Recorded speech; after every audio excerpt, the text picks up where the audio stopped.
in Judaism, we have positive commandments. Those are the things that we need to do as to serve God as a commandment. And then there are the things that we are forbidden from doing. And so those are what we're going to be calling the don'ts. Those are the negative commandments. And the debate here is going to be which is greater. So we're going to start. We're going to give each of our rabbis here an opportunity for opening remarks. You're going to each have 7 minutes for your opening remarks. And I think one of the reasons they put me here is because I'm going to actually hold you to your 7 minutes. So you have an opportunity. We'll start with, I think we're starting with Rabbi Friedman. You have 7 minutes to give an opening statement about positive commandments, and you can start now. When I first heard about this idea to have a debate on the subject, I didn't understand. What's the debate? Of course, the do is more important than the don'ts. And then I was told I have 7 minutes. I don't need 7 minutes. What you do is obviously more important than what you don't do. In fact, halachically, there is a principle that says that the positive commandment overrules the negative commandment. So, for example, we have a conflicting statements about Shabbos. On Shabbos, you're not allowed to shed blood, not allowed to draw blood. But if a child is born and the 8th day is Shabbos, you do a circumcision. So the question is, how are you allowed? And the answer is, because a positive commandment overrules the negative commandment. So on Shabbos, you're not allowed to draw blood, but the mitzvah of circumcision is a positive commandment to be circumcised, and the positive overrules the negative. In fact, in Tanya, the Rebbe makes a very interesting observation. It would seem at first glance that negative commandments are more important or more significant because they are harder to fix. If you want to do tshuva for a sin that you committed is hard. Certain sins, harder, certain sins, less. But the Rebbe points out that that does not indicate the importance or the power of the negative commandment. In fact, it shows the importance of the positive commandment. Because for the positive commandment, you almost can't do tshuva. You fail to do the mitzvah, it's gone. Regret doesn't change that. You can regret what you were not supposed to do, but to say, I regret not being good, well, you didn't do it. So it's much harder to make up for that. There's a gap. I'll tell you a quick story. My father was imprisoned by the communists in Czechoslovakia for smuggling Jews out of communist countries. And while he was in prison, he vowed that if he got out, which was not guaranteed, if he got out, he would say a certain amount of Tehillim every day. And he did all his life. One day, it was a winter day, there was a fire at the yeshiva building. My father was in charge of the building. And he woke up very early, rushed out there to see what's going on, had to deal with the police, it was arson, there was a fire department, the insurance. By the time he got home, it was late. He quickly davened and went to sleep. He didn't say the Tehillim that day for the first time in many years. Anyway, he had written to the Rebbe about buying a house in Crown Heights. That night, he got an answer from the Rebbe with a blessing to buy the house. And at the bottom of the page, the Rebbe wrote, Tehillim, ? Oh, my gosh. It seems that the Tehillim that he hadn't said that day left a blank space, someplace in heaven where it was supposed to be, and the Rebbe felt it. Where is your Tehillim? So it is rather obvious that the positive mitzvah, which is motivated by love, motivated by kindness, is much more significant than the don'ts, the things you're not supposed to do because they're not so good and they're not holy and they're not what God wants. And I will be amazed to hear what Rabbi Taub has to say. How can you argue with this? I rest my case. Okay. Rabbi Taub, before you start, I want to just reset my clock. So that was under 5 minutes, actually, just for what it's just. People are trying to have a sense of time. Are there rollover minutes, like with cell phone plan? Well, we'll see at the end. No, you don't get the rollover minutes. Okay, so we're gonna right. It's a family plan. Okay, so now we're gonna give Rabbi Taub up to 7 minutes to make his case for the don'ts. Oh. Thanks, awesome. Now you guys can see your time too. It's up there. Thank you. All right. I'll do this so I don't have to lean forward. Okay, perfect. First of all, I agree with everything that Rabbi Friedman just said. I usually agree with everything Rabbi Friedman says. What kind of debate is this?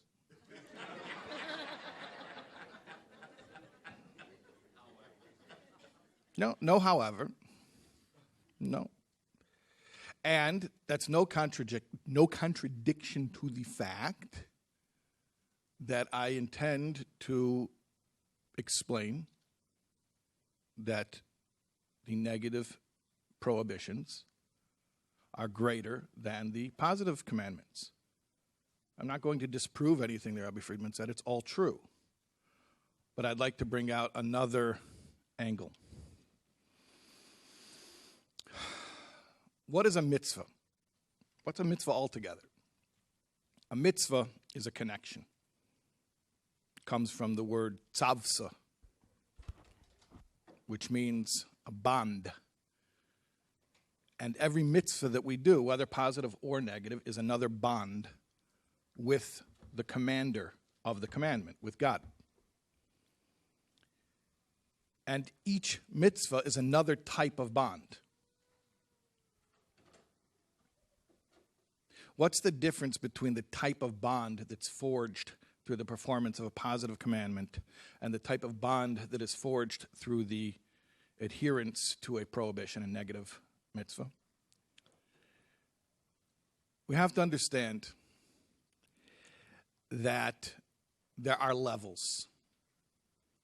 There are levels of mitzvahs.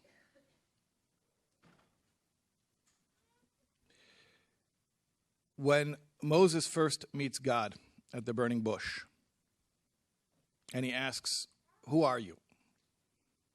And God tells Moses, "Look, my essential name you can't know, but I'll tell you how to mention me. I'll tell you how to refer to me." And he says the words, "Zeh shmi la'olam v'zichri doir doir."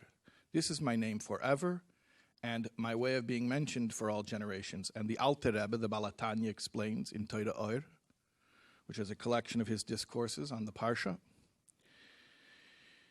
that Shmi, which means my name, Shin is 300, Mem is 40, Yud is 10, so that's 350, plus Yud and Hey. Yud is 10, Hey is 5. That's 15. It's 365. Do I have an accountant here? Room full of Jews. I got to have one accountant. Okay? You're close enough. Just remember that number, 365. Zichri, that's Zayin is 7, Chof is 20, Reish is 200, Yud is 10. So I've got how many there? 237. Plus Vav and Hey. Vav is 6, Hey is 5, that's 11. 237 plus 11 is 248. 237 plus 11. 237 plus 11 is 248. What does the Alter Rebbe say? If you imagine the four-letter name of God vertically as a map of reality, so to speak, you have Yud and Hey and Vav and Hey. You have the higher two letters are Yud and Hey. The lower two letters are Vav and Hey. Shmi plus Yud Hey is 365. Zichri plus Vav and Hey is 248.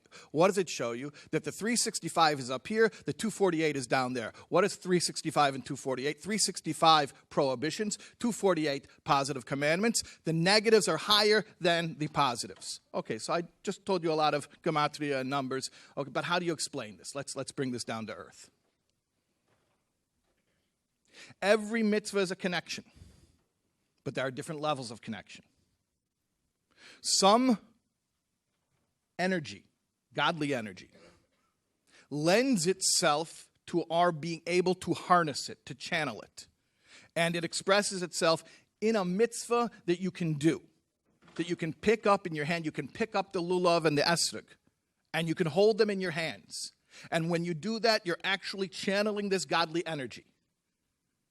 You know why you can pick it up in your hands and channel that godly energy? Because relatively speaking, it's from a lower level. Which is why, precisely why, you can handle it. Handle it literally, like you can pick it up in your hands and manipulate it. You can hold on to it. Also, you can handle it. You can deal with it. You can manage it.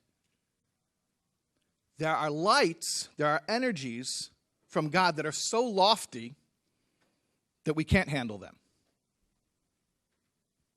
There are no objects within which they can become manifest. There are no deeds that we can express with our physical bodies. They're so lofty that the only way we relate to them is through the not doing. So God gives us 248 connections that we can handle and 365 connections that we can't handle. You have 1 minute. Thank you. And in his kindness, even that light that's so lofty that we can't handle it, he gives us a way of connecting to it through the not doing. Another way to look at this is 248 and 365. You might hear the number 248 in shul, in synagogue, when they say the Mishaberach prayer for healing the sick, and they mention the 248 limbs. There are 248 body parts. A body part is sort of binary. Either it's functioning or it's not. So you're either doing the thing or you're not doing it. It comes with the positives. You can do them or not do them. But if you're not doing them, you have no connection to them. 365 are the days of the solar year. You are not doing the prohibitions all the time, which this shows us the loftier connection, something that we could be connected to at all times without limitation. The negatives have no limit. Okay, thank you.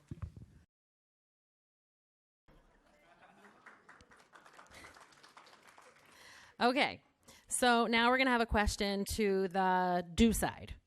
Rabbi Friedman, I'm going to give you 5 minutes to answer this question. In your opening remarks, you gave an example of a positive commandment pushing off a negative commandment, such as the bris that you talked about. So how do you explain, then, the principle of mitzvah haba be'avera, that a mitzvah that entails the commission of a sin invalidates the mitzvah?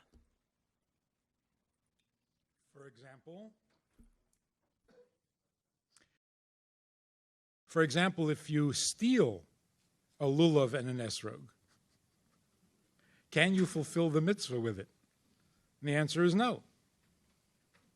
So your question is, if a positive mitzvah outweighs a negative mitzvah, why shouldn't I be able to fulfill a mitzvah even though I'm violating a negative, right? Yes. Well, the only time that that's true is if the mitzvah and the sin don't come simultaneously. So you steal the esrog, then you do the mitzvah. They're not simultaneous.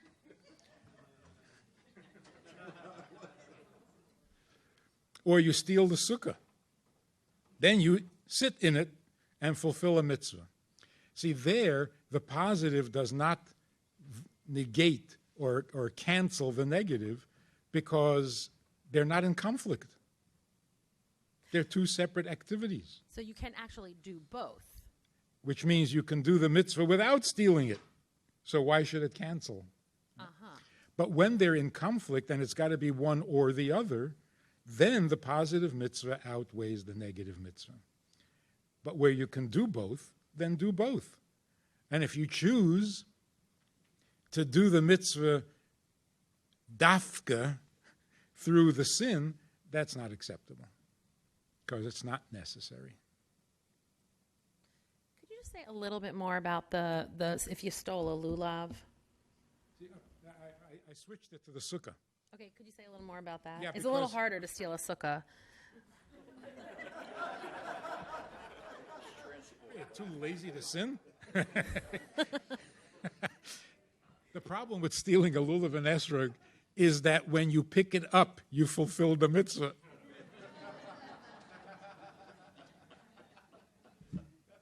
Because that's it. That mitzvah is to pick it up. So as you're stealing it, you're fulfilling the mitzvah. But the sukkah is really, you steal the sukkah, you're not fulfilling anything. You put it up and then you sit in it, then you're fulfilling the mitzvah. So they really come in separate activities, separate times, and so on. So I still insist that the positive mitzvah is more important, and the fact that you can't do a positive mitzvah through a sin is only because the sin was not necessary. If you're going to do a mitzvah, do it kosher. Why does it have to come through a sin? Complete? Okay. All right. So now we're going to give Rabbi Taub a question. Oh, Follow up to your question? sure. Okay. I'm making up that rule. If you can. Okay. It's not a new question. It's a follow-up to the question. So you asked the question about a mitzvah that entails the commission of a sin. Rabbi Taub, we're going to do this in 2 minutes, though. Okay. Yeah, okay, fine. No, my question takes 10 seconds. Okay. How come we don't sound the shofar or shake the lulav and esrog if the holidays fall on Shabbos? The answer is going to take more than a minute. Sorry. 2 minutes. Oh, 2 minutes? 2 minutes. Okay. 2 minutes. Now you're getting your rollover time. Okay.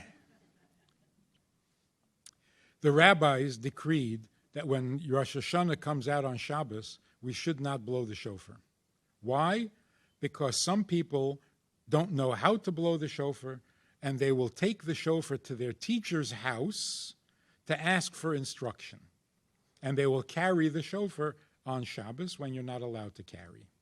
So, to prevent that from possibly happening, we don't blow shofar on Rosh Hashanah when it's on Shabbos. And the question is, if the positive mitzvah is so much more important than the negative, why don't we blow the shofar? And if somebody violates the negative, if... That's precisely my question. Yep, thank you.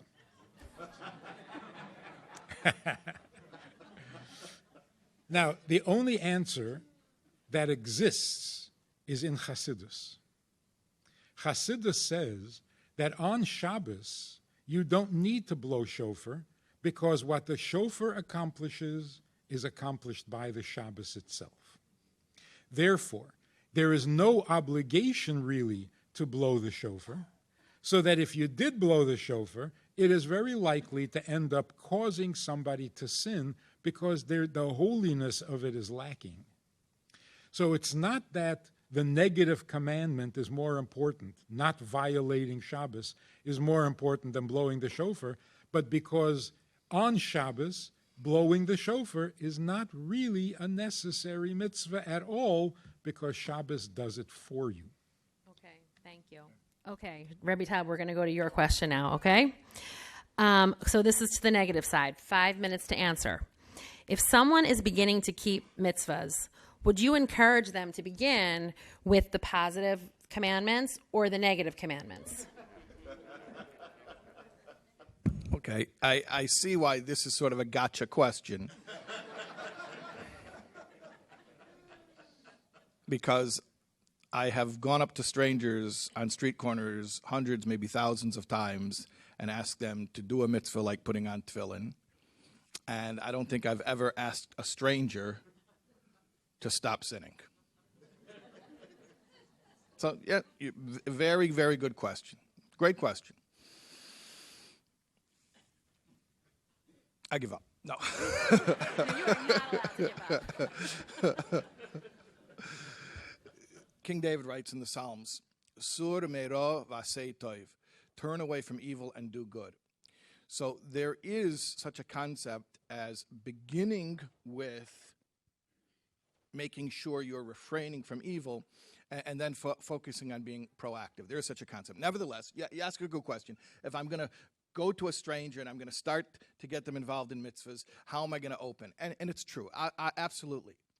And there's a reason for this. There's a concept of mitzvah geredes mitzvah, that one mitzvah brings another mitzvah. And that's talking about positive mitzvahs. It's talking about building momentum. And there's no question that when you talk about the impression that it makes on a person, not doing doesn't make an impression on a person. They don't even feel that they're not doing. They're not even necessarily cognizant of it. So when they do something and they sort of change up their routine, it makes a big impression on the person. But that's precisely the point. The reason that we approach people with positive mitzvahs at first is because it makes an impression. Subjectively, it's more powerful. But objectively, what I said in my opening remarks still stands, that there's a deeper connection to God, meaning a loftier energy that is entailed in the adherence to the prohibitions. And in fact, I'll even add, it talks about in Pirkei Avos that the first 10 generations were sinners between Adam and Noah. And then between Noah and Abraham, again, there were sinners, another 10 generations. And then Abraham came and he took all of their reward. What does it mean Abraham took all of their reward? It means that even they did good, but they couldn't have a relationship with, they couldn't hold on to their own good. Why? Because they were sinners. So objectively speaking, somebody who's still doing things that he's not supposed to be doing, even though we would definitely encourage him to start doing good because it's a good way of jump-starting the person, getting them on a roll, on a positive trend, that's subjective. The objective reality is that because of the relationship with the negativity, he can't really even own the positive things that he's doing, like those first 20 generations who their reward for the mitzvahs they were doing was just sort of, let's say, sitting on the table for Abraham to come along and pick up. So in one sentence, to answer your question, yes, we will always approach people to begin with something positive because it makes an impression and it gets the ball rolling, but that does not imply in any way that the objective value of the positive mitzvah is superior. Okay, thank you. You have 1 minute and 10-second rollover, just FYI. Okay, Rabbi Friedman, I'm a little bit nervous to ask you this question now because, and I'm like rethinking it because there's an assumption in the first part. And so let's get that part out of the way. I'm going to say, rather than I'm assuming, I'm going to say I'm wondering whether you agree with what was just said, that positive mitzvahs do have a greater impact on a person. So we'll just sort of start with that, because it was originally phrased, I'm assuming that you agree with that, but now I'm wondering if you agree with that. Okay, so if so, or if not, or let's just talk about why does or doesn't putting tefillin on someone make them more of a mensch in their dealings with other people? How does that mitzvah affect the person? So does that happen? Or conversely, why doesn't being involved in social justice, for instance, cause a person to want to put on tefillin? And how is it that doing positive commandments that are between man and man doesn't lead to positive commandments between man and God, and vice versa? Or does it?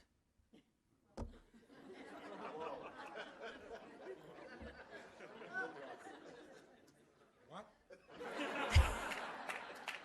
Now, I know you know what I just said. I know you know. Yeah. Your time starts now. I think it proves the point. when you do something positive for someone in a relationship, it brings you closer, which means, like Rabbi Taub said, you'll do another mitzvah. It'll bring another mitzvah. Why then do we see that people separate the mitzvahs between man and God from the mitzvahs between man and man? Some people are really good in their treatment of their fellow human beings, but they don't really keep the mitzvahs. And then there are those who keep all the mitzvahs, but they're lousy when it comes to human relationships. So there are mitzvahs between man and God, there are mitzvahs between man and man. Like the first 5 of the 10 commandments are between man and God, and the second 5 are between man and man. The reason that they don't cross over is because they're lacking the personal touch. If you really do a mitzvah, like putting on tefillin or going to the mikveh or whatever it is, because you know that this is what God wants, then obviously you're going to be honest in business because that's also what God wants. The problem is that we sometimes are sensitive to the other when it's social, because I know that you are going to get upset if I lie to you. I know you're going to get upset if I damage your car or if I steal something from you. And I don't have the heart to hurt you like that. But when it comes to not putting on tefillin, I don't think I'm hurting anybody. So there's something impersonal about what they call the ritual mitzvahs, and impersonal doesn't move me. But then there are other people who are the exact opposite. If it's ritual, then it's holy, it's religious, it's important, it's mystical, but you're going to get upset? Well, who cares about you? You'll get over it. Get a new car. So it depends on where your sensitivity lies. The best proper attitude is, God is as sensitive as your neighbor. If you violate his will, if you don't do what he wants, it's just as painful, if not more painful, than when you do something your neighbor doesn't want or your husband or wife doesn't want. May I ask Rabbi Taub a question? Sure, you have 2 minutes, and he's 2 minutes and 17 seconds to answer. So technical. Technically. How do you argue that in a marriage, for example, not doing is more important than doing? Like, it's more important that I not forget your birthday than to buy you flowers? How is that possible? My turn to answer? Sure. Okay. I'm going to give you 2 minutes for this. I'm going to give you You're going to need 2 full minutes. Okay, fine. All right. How about 10. No. We have to keep moving. Imagine a guy comes home 3 hours late for dinner without calling, without texting, nothing. Just strolls through the door 3 hours late for dinner, but he has a dozen roses for his wife. And you're all going to say, well, he bought those roses when he realized how late he was. And I'm going to tell you that's not what that's not what he did.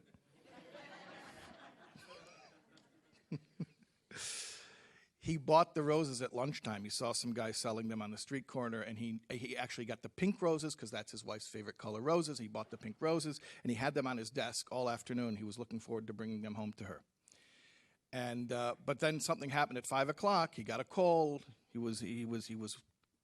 Somebody needed his attention, whatever it was, and he forgot. And an hour went by, 2 hours went by, 3 hours went by, and he was doing other stuff. And a few hours after he was supposed to leave, he grabbed the roses and he went home. When he walks through the door, why doesn't the wife feel loved?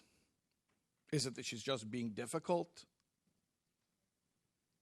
She doesn't feel loved because, Rabbi Friedman was talking about when you do a mitzvah, making it about the sensitivity to the other. Well, here's the deal. Maybe you're bringing home roses because you like bringing roses. Maybe you just like being romantic. Maybe that's your thing. You're enjoying it. In fact, it seems to be that that's what that husband's doing. Clearly, he's not doing it for his wife. It's not about her, because if it were about her, if he were sensitive to her, he would have thought about her during the 3 hours when he was not even calling or even texting to let her know he's going to be late for dinner.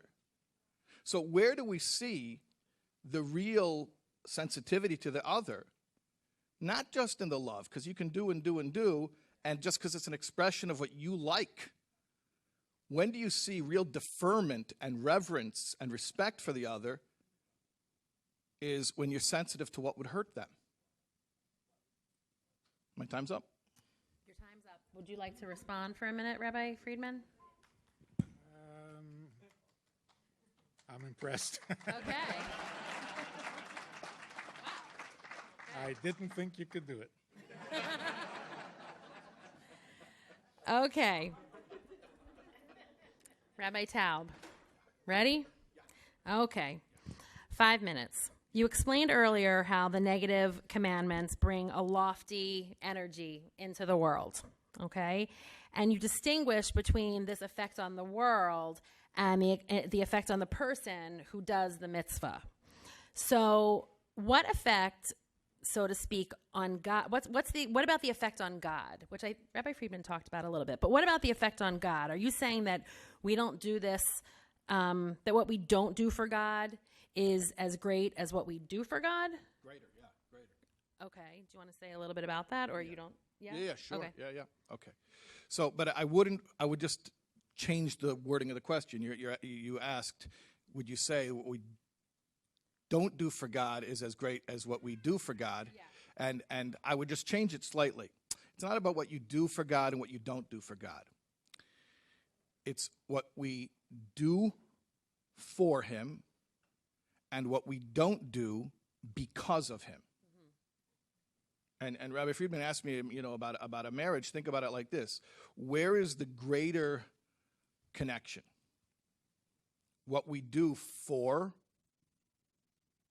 our spouse, or what we don't do because of them? A person can be loving and giving and generous and magnanimous and have no limits, no boundaries. It's like the boy asked the girl, "Do you love me?" She said, "I love everybody, including you." So giving without self-containment, without boundaries, is not intimate. In fact, and the question was the effect on God, giving can be, albeit in a subtle way, giving, loving, doing, can be a tad selfish. Because when I'm doing for you, it's about me. I'm doing it. And I get noticed for it. I get validation for it. Here, I did something sweet. I did something kind. Ta-da! What do the judges say? It can almost be a tinge of a performance. But when I'm not doing, when I'm containing myself, then it's truly humble. First of all, I'm placing limits upon myself. I'm not expressing myself. To the contrary, I'm giving you room. I'm making space. I make myself smaller so you have greater space to express yourself. Second of all, there's no aspect of validation seeking. Hey, did you see what I did?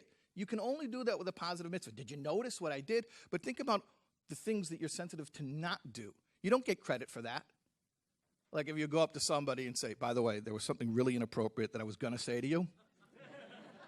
But listen, I have too much respect. I held myself in. I didn't do it." Kind of defeats the point. Then you basically said it, but you hinted it, which makes them even crazier. No, to really hold back and to contain yourself means you don't even get noticed for it, which is really humble. You don't even get noticed. Nobody even knows that you did it because you didn't do it.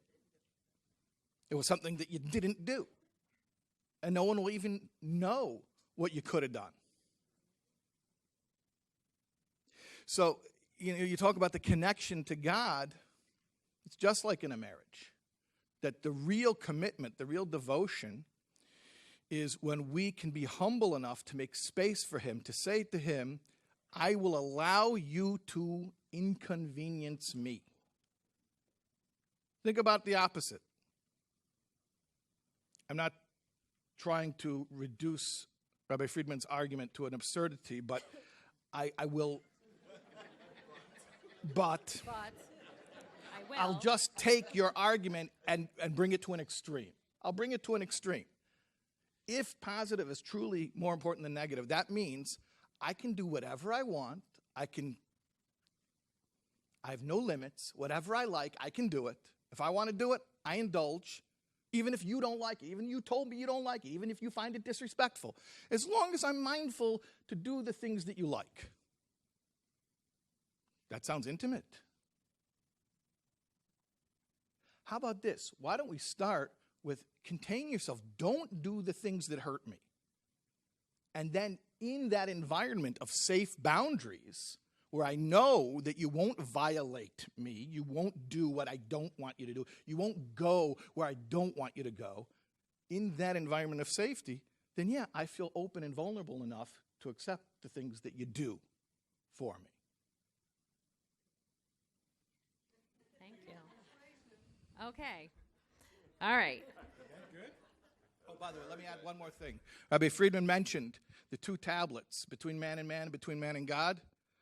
I wanted to remember to mention this. You want to talk about another aspect of the two tablets. I mentioned before there's 365 prohibitions, 248 positive commandments. Wait, I'm just going to stop you for 1 second, okay? Let me just stop you for 1 second, okay? And what I'm going to say is I'm going to now give you each 3 minutes to sum up, okay? I'm going to give you each like 3 minutes to...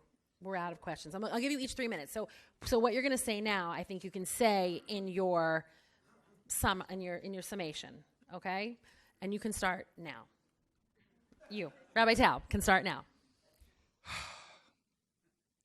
So there are 613 mitzvahs, 365 prohibitions, 248 positive commandments. We know that in Torah everything is exact, nothing is random. So the fact that there is a quantitative superiority, an abundance of negative mitzvahs, prohibitions, 365 as compared to 248, that also implies a qualitative superiority. And then when you look at the 10 Commandments, I was about to mention the 10 Commandments, how many of the 10 start with lo, thou shalt not? You go count it, 7 out of 10. So the bulk of our relationship is about what we don't do. And it's precisely for the reason that I was mentioning before. You know, I'll tell a quick story. See, I'm watching the clock there. Yeah. One time, I was at a shul. I won't say where it was, but it was somewhere in the world. And it wasn't in the space station. I don't want to say where it was, but I was about to go up and give the sermon after the Torah reading, and the whole place emptied out. There was no one there. And I said to the rabbi, what's going on? And he said, it's the Kiddush Club. And I said, Kiddush Club? I said, I thought Kiddush Club was like a club. It's like a few guys, if you don't know what it is, a few guys, after the Torah reading, they go to the broom closet and they make Kiddush on vodka, and, you know, they're being rebellious. Instead of the sermon. Yeah, instead of the sermon, right. And then... Right, so it's like the adult version of smoking in the boys' room. Okay, so at any rate, I said, the whole shul is empty. He says, I couldn't fight it anymore. It's official. The whole thing, Kiddush Club, the whole shul goes out. They invited you for this? They invited me to come speak in such a setting. Yes, that's why I'm not saying. Crazy. Right. Yes, that's why I'm not saying where it was. So they come back in, and I said,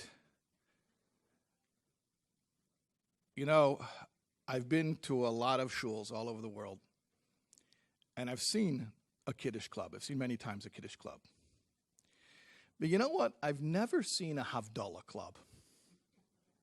Never saw it. And then I told them a story. There was an early Chabad rabbi. He was a rabbi in Bensonhurst back in the 1930s, and he was dealing with these immigrants, you know, American immigrants who were, the first generation in America, and they were really, assimilation was a real issue. And he said something, he reflected on them. He said, it's interesting, American Jews all know how to make Kiddush, but they don't know how to make Havdalah. And he meant it on two levels. I see my time's up right now. I'll take 15 more seconds, if that's okay. He meant it on two levels. One is literally, Friday night you make Kiddush, but by Saturday night, everybody's been out doing whatever they've been doing, and Havdalah just kind of falls through the cracks. So they don't know how to make Havdalah. But he meant it on a deeper level as well. Kiddush is from the word kadosh, holy, pronouncing something holy. This is good. We can use this. We can incorporate this. Havdalah means separation. It means a boundary. They know how to include things. They don't know how to discriminate. They don't know how to say enough is enough. Stop. Up to here, we can't go any further. And I think that's really the essence of the positive and the negative commandments is it's easy to say, I'll do for you. But it's a much deeper connection to say, I will contain myself. I will hold space for you. Thank you. Okay. Rabbi Friedman, I'm going to also give you 4 minutes because that's what Rabbi Taub actually had.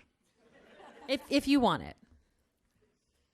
Well, first of all, I have a little suspicion that Rabbi Taub cheated. How so? I can't believe this. We're going to do a drug test after the debate. I think he studied Chassidus. Yeah. Because that's a pretty good argument there. But I want to ask one final question. If the main purpose or the primary purpose is not to sin, why did God create the world in the first place? If he didn't create the world, nobody would sin. He created the world because if you don't create the world, then you can't do a mitzvah. So it must be the positive mitzvah that motivated creation, not the avoidance of sin. That's my final argument. Okay. Okay. That don't work, nothing's going to work.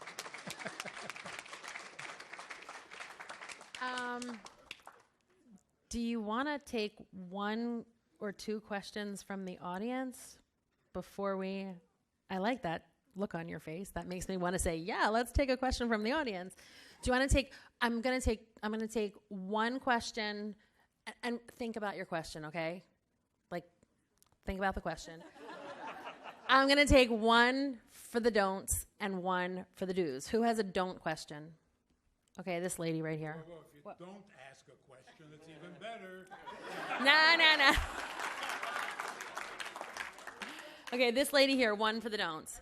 So the question, I'll repeat it in the microphone, was I had mentioned that not doing is a lot humbler than doing because you get noticed for doing. And the question was, well, you could also anonymously do a positive commandment. You could, like we know how to sin without getting caught. This is doing a mitzvah without getting caught. Right? You could do the mitzvah, nobody would know. Except Hashem, that's right. But here's the thing. Let's talk about it like this. It's true. I'll concede to that. And all I'll say is the tendency to be self-conscious, self-aware in a positive commandment, something you do, is a greater tendency than in the self-containment of adhering to a prohibition, where actually there's no tendency to be self-seeking there. It's all about deferring and making space for the other. But what I will say is this, that how do I know that I really care about what you want? Only when it comes in conflict with what I want. So the fact that I do what you want me to do, it could be that I like doing it. Or maybe I don't like doing it, but I like doing. I like being active. Everyone likes to be productive. But to not do something, that's really hard. That takes maturity. Sitting still, don't just do something. Sit there. That takes real maturity.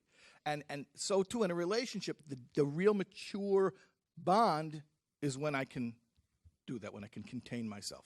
Okay, thank you. We're going to take a quick vote, just by a show of hands. Don'ts.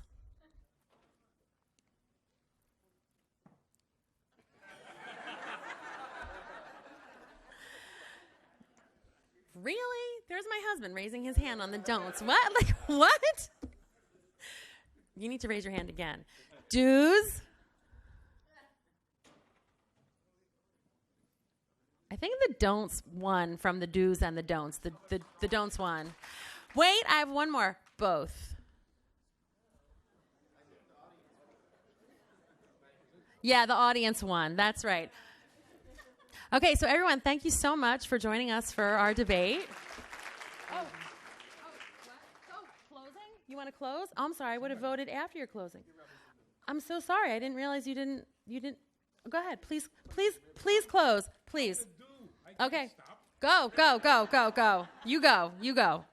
Please. I want to. Where did he go? Oh. He left? He decided it was both, and he left. Oh. Drop the mic, walk off stage. Okay, here's really the ultimate conclusion. Doing what God wants, even if it's not what you prefer, is amazing and fantastic. Not doing what God wants, even though you do want to do it, is amazing. But ultimately, they become equal. It's the same thing. Because if it's about you, then whether you want something or don't want something makes no difference. It's you. So it's not like I'm in the positive mode or I'm in the negative mode. That's describing me. Once I really get into you, then it makes no difference, as the man said. It makes no difference whether I'm doing for you or sacrificing for you. It's the same thing, because it's you. So we have this halachic thing where you don't blow shofar on Rosh Hashanah because you might, when it's Shabbos, because you might carry. But interestingly, in the Beis Hamikdash, they did blow shofar on Shabbos. So the Rebbe explains it like this. When you blow shofar, you're telling God that you are submitting your will and your opinion and your needs to His. You're surrendering. By blowing shofar, you're saying, you are my king, I'm coronating you, you're the boss, not me. On Shabbos, when you don't blow the shofar, it's not what you're not doing, it is what you are doing. What you're saying is, you don't need me to coronate you by telling you that I'm not important, because I'm not important. It's like, don't be humble. You're not that important.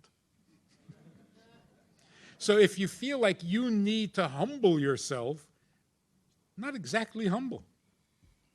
On Shabbos, we have a greater degree of humility, and that's expressed by not having to say anything. I don't have to tell God that He's God. I don't have to tell God that I am insignificant, because I'm not even significant enough to say that. So there is something positive going on when I don't blow the shofar, because I'm really saying, God is king. What's the question? Like, Jerusalem is the capital of Israel. What, did I just say something amazing? It just is, right? So then the question is, why do they blow the shofar in the Beis Hamikdash when it comes out on Shabbos? So there are three levels. One level is where I have to surrender to you. The other is, I don't have to surrender to you, it's all about you. So I don't have to. The third level is, it doesn't matter whether I do or don't. Whatever you prefer is fine with me. So if you want me to blow the shofar, I'll blow the shofar, not because I have to humble myself, but because you said so. And if you tell me not to, then I won't. And the amazing example is, a king, when he goes into his private chamber, in Jewish law, the Jewish king, King David, what did he do with his crown when he took it off? He was not allowed to put it on the head of one of his servants. He had to put it on a shelf. The reason is, if you put the crown on some servant, he starts to get ideas. Hey, like maybe I'm something after all. You know? You put it on a shelf, the shelf gets no ideas. In the temple, people were so completely tuned into God, it was like they were a shelf. You want to put the crown on my head? Put it. I'm not going to have any ideas because you're the king, you're the only king, and that's all there is. You don't want to put it on my head? Fine. You put it on my head, that's also good. So I don't even have to refrain from saying that I'm humble because it's not about me at all. And that's when doing and not doing become exactly the same. So in the end, even not doing is doing. Because it's saying it's all about you. So humility doesn't mean I'm nothing. Humility means you're everything. Thanks for watching. Click subscribe and hit the notification bell below for daily pearls of Jewish wisdom.